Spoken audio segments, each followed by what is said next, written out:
O Saber Direito Debate está começando e o nosso convidado de hoje é o advogado e professor Paulo Machado. Ele apresentou um curso com 5 aulas durante essa semana e fez uma análise panorâmica da Constituição Federal de 1988. E hoje a gente conversa um pouco mais sobre o assunto, traz o tema para a atualidade, fala sobre a formação acadêmica dos estudantes de Direito e eu quero aqui justamente agradecer, professor, obrigado pela presença. É um tema sempre muito interessante. A Constituição em si, nossa, ela é bastante interessante.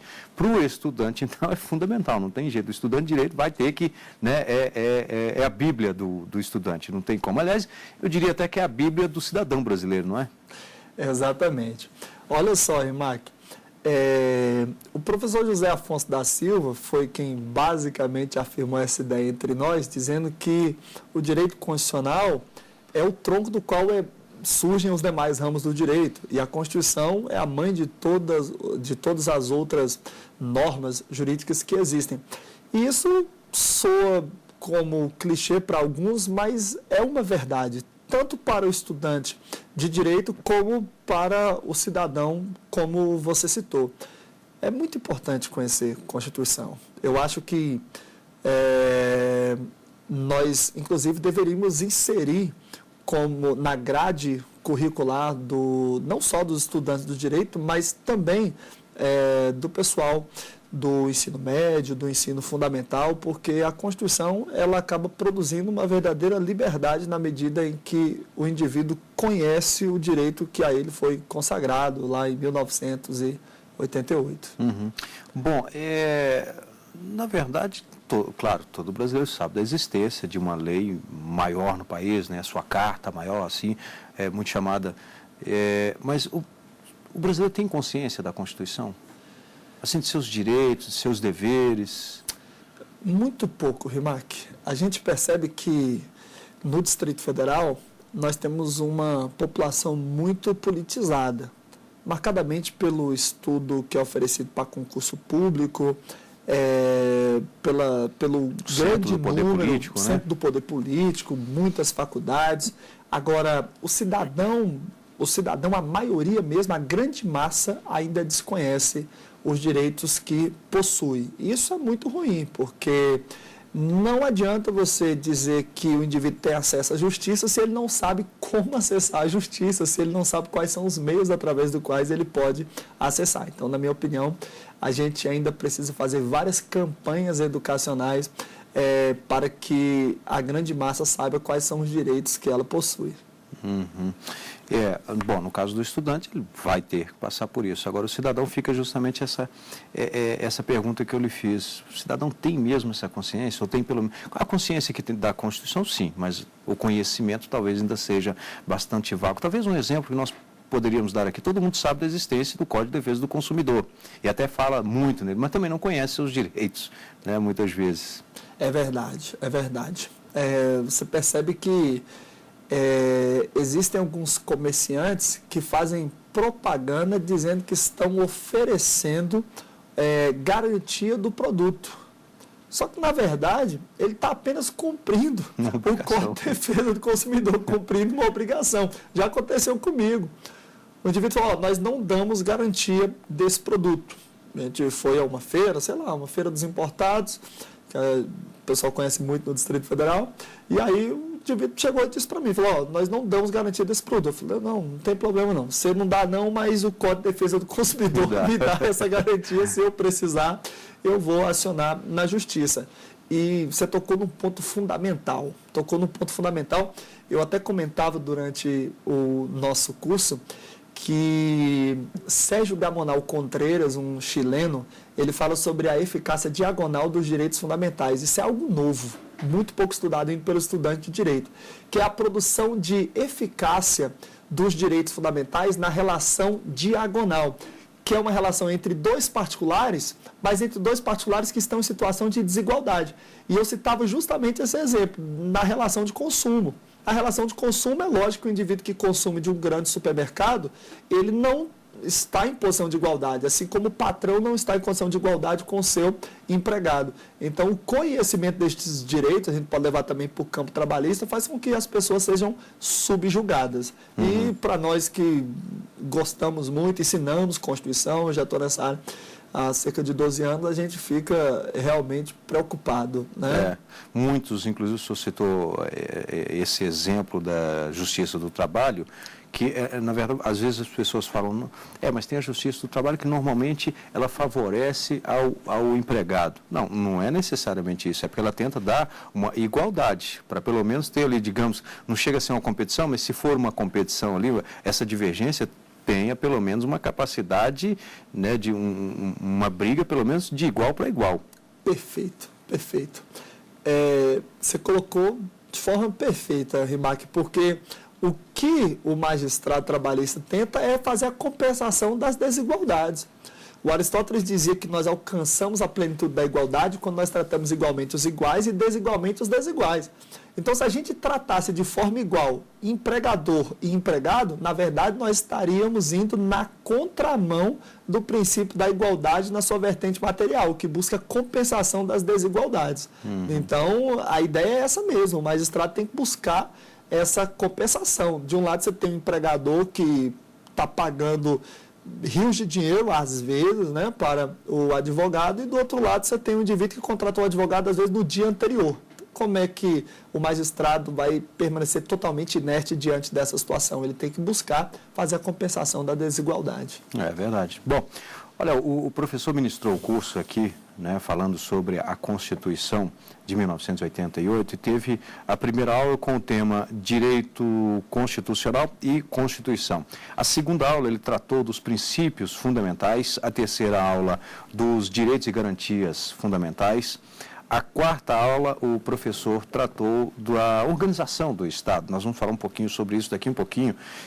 E também a quinta e última aula, a organização dos poderes. Também mais um assunto que nós vamos tratar daqui a pouquinho, depois do intervalo. Até já.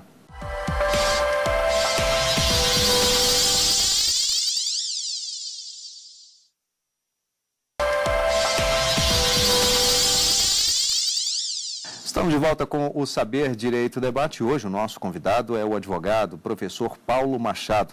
Professor, muitos estudantes, hoje nós temos muitos estudantes na área do direito, abertura de muitas faculdades, né? E aí no Brasil inteiro houve essa abertura, tanto do judiciário quanto também por parte a própria educação. E muitas pessoas optam por esse curso. O senhor que lida no dia a dia com esses estudantes, e eu imagino que assim como outras profissões, outras cadeiras, né, muitos desistem.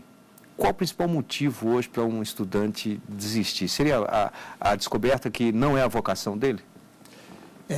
Isso realmente... Ali no segundo semestre, não é isso que eu quero. Isso realmente acontece, Rimac. Por que o curso de Direito ele é atraente e continuará sendo atraente? Porque essa pessoa que me assiste em casa, ela começa a fazer o curso de Direito, Rimac, pensando nos altos salários vinculados a essa área. É difícil imaginar alguma profissão, algum curso que, marcadamente ali, através do concurso público, produza tantos salários. O indivíduo formou em Direito, ele pode se tornar advogado da União, ele pode se tornar juiz federal, ele pode se tornar juiz estadual, ele pode se tornar analista na área jurídica, dentre outros cargos. Temos concursos aí para cartório, procurador. E aí, é isso que eu vou usar esse termo, que acaba enfeitiçando, que acaba prendendo as pessoas para o curso de Direito. Porque fora Direito, que geralmente se diz onde se ganha muito dinheiro é na medicina. Mas aí, como a medicina é um curso extremamente fechado, o pessoal vai para o direito. Eu diria que é o segundo curso mais atraente em termos financeiros. Mas aí você tocou num tema importantíssimo. O direito, eu particularmente sou apaixonado pelo direito, meu pai, eu sou filho de advogado, então desde sempre gostei do direito. Mas muitas pessoas no meio do curso descobrem que não tem vocação. Mesmo tendo pai, inclusive, advogado. Mesmo tendo pai, advogado. Assim, o que eu mais vejo como opção de segundo curso é pessoas indo para o curso de Direito até para conhecer quais são os seus direitos. Mas, apesar de parecer que não existe, existe sim pessoas, igual você está dizendo, que começa o curso, não termina, mesmo sendo da área jurídica, ele depois vai para a médica, vai para a engenharia, vai para o jornalismo. Então, é importante que o candidato a advogado, a magistrado, saiba dos prós e dos contras dessa carreira. Existem alguns contras, mas eu costumo dizer que você tem que fazer aquilo que você gosta, aquilo que você ama, ou pelo menos que você está disposto a aprender a amar. Porque, Rimac, eu sei que eu sou um pouco suspeito, mas não é nada difícil passar a gostar do direito. Porque mesmo quem não advoga, passa a se sentir mais seguro dentro do país quando ele conhece as leis que o cercam. Então, afinal de contas, o direito está no nosso dia a dia, não tem como, né, escapar, como nós citamos agora, desde a compra de um produto, está ali.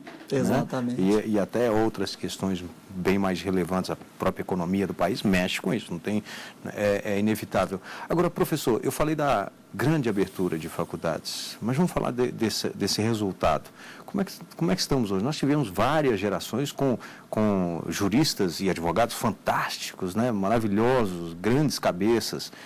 E hoje, tem surgido novos mestres do direito também? Pois é.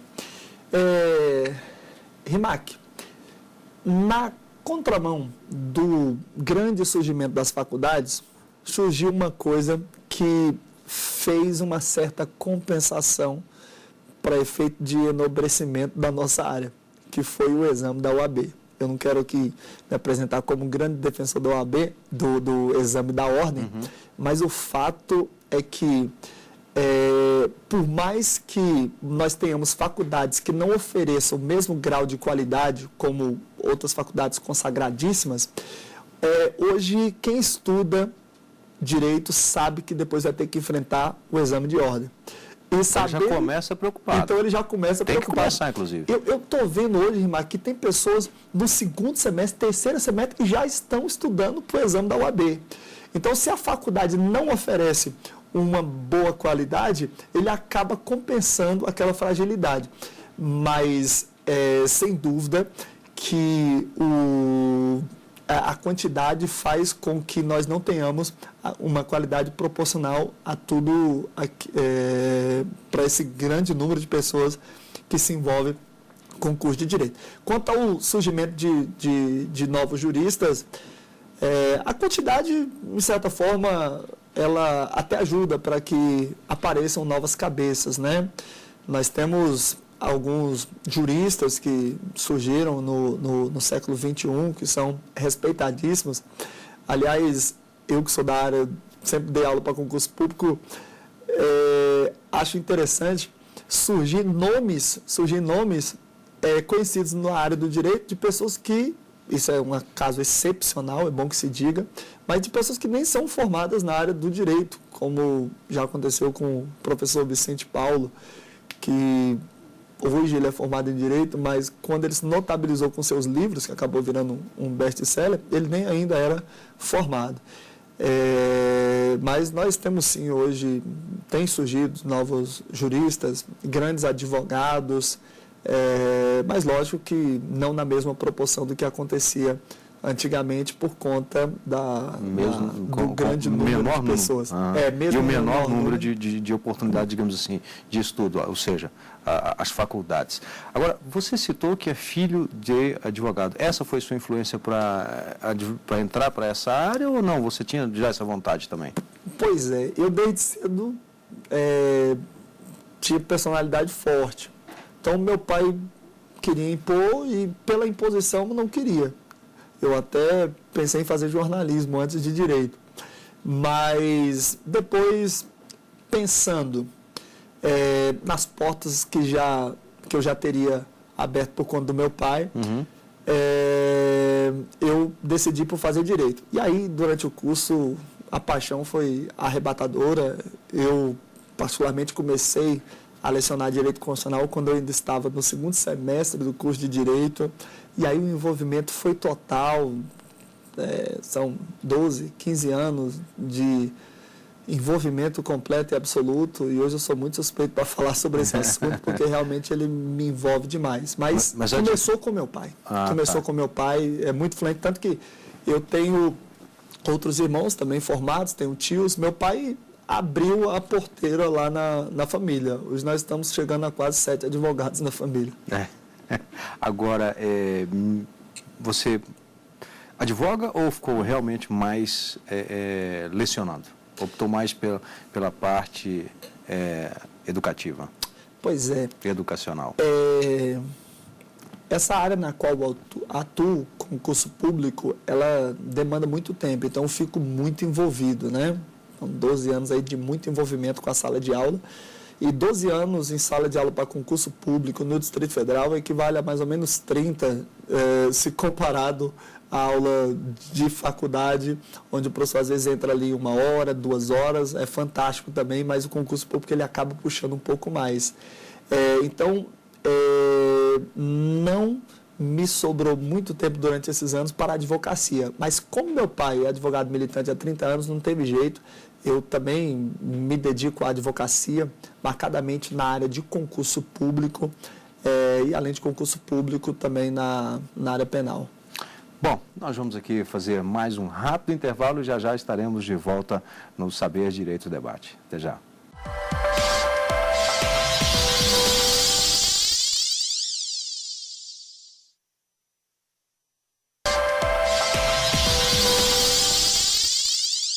Estamos de volta com o Saber Direito Debate e nós vamos aqui, o professor trouxe algumas obras, alguns livros, né, para apresentar, para indicar, são as referências bibliográficas, mas antes de pegar até aqui o primeiro, professor, me diz uma coisa, a Constituição é dividida em partes, são 9 partes, não é isso? São 9 títulos. São 9. E no curso você destacou 4, 5 principais? Isso. A Constituição Federal, eu costumo dizer que ela tem 3 partes: texto preliminar, texto permanente e texto transitório. Esse texto permanente é que é dividido em 9 títulos. Dos 9 títulos, eu destaquei durante o curso 4 títulos: princípios fundamentais, direitos e garantias fundamentais, organização do Estado e organização dos poderes. Nós temos quantas constituições? Aliás, para aquele que não entende, nós temos aí a Constituição outorgada, temos também a promulgada. Queria que o senhor explicasse justa essa diferença, que ao longo da nossa história nós temos aí essas constituições, uma hora é uma hora é outra. Isso. Eu até brinquei durante o curso, né? Nós tivemos, segundo alguns constitucionalistas, até hoje 8 constituições, contando com a atual. 8 constituições. 4 impostas, que são as constituições outorgadas. Então, sempre que falar em Constituição outorgada, Constituição imposta. E temos 4 constituições que foram promulgadas, também chamadas de democráticas ou populares. Caso 88. Pois é. E aí, Marco, eu brincava com o pessoal dizendo o seguinte: se você quiser saber quais foram as constituições outorgadas, você vai ligar para um telefone fixo. Se você quiser saber quais são as constituições promulgadas, você liga para um telefone celular. Então, eu brincava com o pessoal dizendo assim: 9134-4688, constituições promulgadas. Então, 1891, 1934, 1946, 1988, constituições promulgadas, feitas com vontade popular. Já o telefone fixo, 2437-6769, para você lembrar das constituições outorgadas. 1824, 1937, de Getúlio, 1967 e 1969. Sempre lembrando que há uma discussão. Tem gente que diz que em 69 nós não tivemos, na verdade, a promulgação de uma nova Constituição. Nós tivemos a emenda constitucional número 1, que alterou significativamente a Constituição de 67. Mas aí, alguns doutrinadores dizem que, como a modificação foi muito significativa, eles preferem dizer que a emenda constitucional número 1 de 69, que mudou a Constituição de 67, ela, na verdade, foi uma nova Constituição. Aí tem uma discussãozinha doutrinária, mas a princípio são 4 constituições outorgadas, 4 constituições E isso é o que está consolidado. Por exemplo, se cair isso numa prova hoje, aí pega esse exemplo, essa dica do professor com relação à telefonia, né, e já mata a charada. Pois depende do comando da questão, né? Em 2015, por exemplo, nós tivemos no concurso para advogado-geral da União, o CESP colocando as Constituições sem citar a Constituição de 69. Então, ele adotou a tese de que nós tivemos 7 Constituições e que, de fato, nós tivemos apenas uma alteração à Constituição de 67, lá em 1969. Mas outras bancas já cobraram colocando a Constituição de 60, a emenda constitucional número 1 como sendo uma Constituição. Mas aí não abre uma discussão depois do concurso, por exemplo? Uma briga danada? Então, o comando da questão tem que ser extremamente correto para não gerar discussão. Segundo parte da doutrina... Aí já esclarece. Já esclarece, porque se ele deixar a questão fechada, aí gera a possibilidade do recurso, que não é muito legal. É verdade. Bom, nós temos aqui uma obra que o professor trouxe, né, para indicação, que é Direito Constitucional Descomplicado, Vicente Paulo e Marcelo Alexandrino.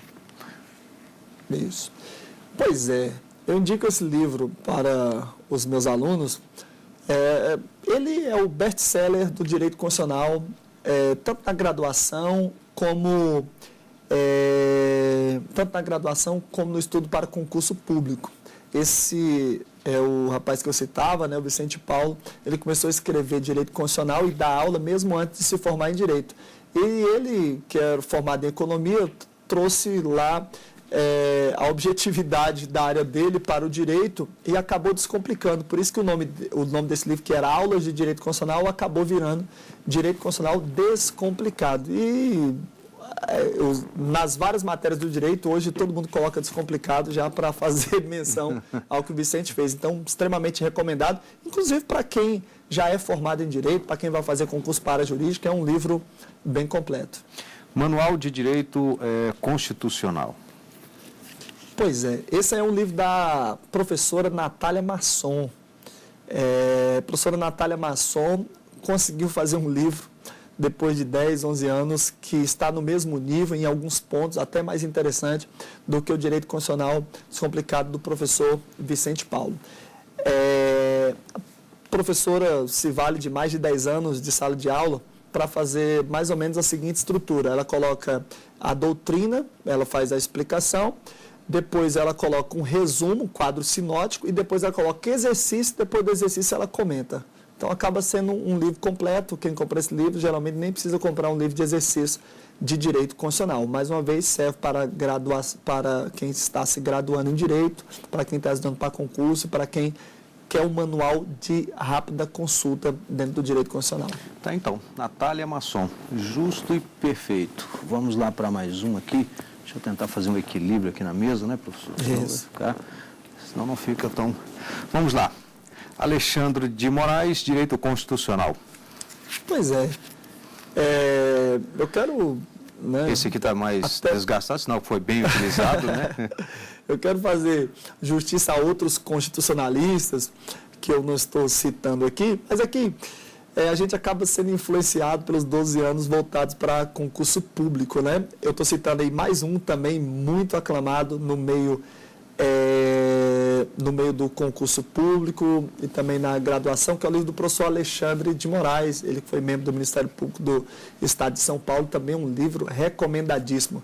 Mas citei esses 3, sabe, Rimac? Mas só para fazer justiça, não vamos esquecer, não esqueçamos da grande obra do professor José Afonso da Silva, curso de Direito Constitucional Positivo, já é um livro um pouco mais aprofundado. Temos o professor Paulo Bonavides. Aqui do Distrito Federal eu poderia citar Pedro Lenza, com seu livro Direito Constitucional Esquematizado também, que é best-seller, vende bastante. Para fazer justiça a galera, Marcelo Novelino também. Trouxe esses 3 aí, que eu acho extremamente didático, mas existem outros bons livros também. E esse último aqui? Também Alexandre de Moraes, né? Pois coordenador dessa Alexandre de Moraes fala sobre... Os 20 anos da Constituição da República Federativa do Brasil. Isso aí, para o pessoal que já é formado em Direito, está precisando fazer uma leitura mais aprofundada sobre a Constituição. O professor Alexandre de Moraes coordenou uma obra com mais de 10, 15, 20 juristas, cada um escrevendo sobre um tema. Os temas mais interessantes que foram decididos pelo Supremo Tribunal Federal em 20 anos de existência da Constituição. Isso aí não é voltado para concurso público, é voltado para quem quer um aprofundamento lateral da Constituição de 88. E aqui tem vários nomes, né, nessa obra aqui, cujo o coordenador é o professor Alexandre de Moraes, Ada Pellegrini e tantos outros aqui, Flávio Tartucci. Professor, muito obrigado pela presença, parabéns pelo curso, um tema sempre muito interessante, né, a nossa Constituição de 1988. Obrigado pela presença. Perfeito. E lembro que você também pode participar do Saber Direito, nosso endereço é saberdireito@stf.jus.br. Pode assistir a esta e outras entrevistas em nosso site tvjustiça.jus.br. Obrigado e até o próximo encontro.